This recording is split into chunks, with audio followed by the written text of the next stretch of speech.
ప్రముఖ నటి యాంకర్ అనసూయ భరద్వాజ్ మీద అసభ్యకరమైన పోస్టులు పెడుతున్న వ్యక్తిని పోలీసులు అరెస్ట్ చేశారు. పోలీసులు అరెస్ట్ చేసిన వ్యక్తిని నల్గొండ జిల్లా అల్వాల గ్రామానికి చెందిన దూరపల్లి చంటి 30 సంవత్సరాలుగా గుర్తించారు. ఇతను ఇన్స్టాగ్రామ్ వేదికగా అనసూయపై వ్యక్తిగత దూషణలకు దిగడమే కాకుండా అత్యంత అసభ్యకరమైన అభ్యంతరకరమైన కంటెంట్ను పోస్ట్ చేస్తున్నాడని నిర్ధారించారు.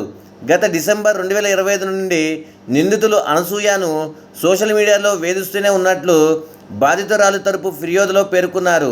అనసూయ ఫిర్యాదు మేరకు సైబరాబాద్ సైబర్ క్రైమ్ పోలీసులు రంగంలోకి దిగి టెక్నికల్ ఎవిడెన్స్ ఆధారంగా నిందితుడిని ట్రాక్ చేసి అదుపులోకి తీసుకున్నారు. సైబర్ క్రైమ్ పోలీసులు నిందితుడిపై కఠినమైన సెక్షన్ల కింద కేసు నమోదు చేశారు.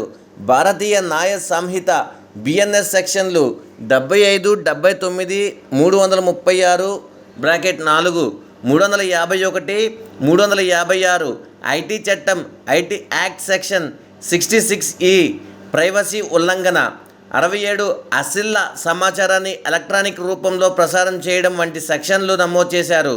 సోషల్ మీడియాలో ఎవరైనా సెలబ్రిటీలను కానీ ఇతర మహిళలను కానీ కించపరిచేలా పోస్టులు పెడితే చట్టపరంగా కఠిన చర్యలు తప్పవని ఈ అరెస్టు ద్వారా పోలీసులు మరోసారి స్పష్టం చేశారు. ఫేక్ అకౌంట్ల ద్వారా పోస్టులు పెట్టి తప్పించుకోవచ్చని భావించే వారికి ఇది ఒక హెచ్చరిక.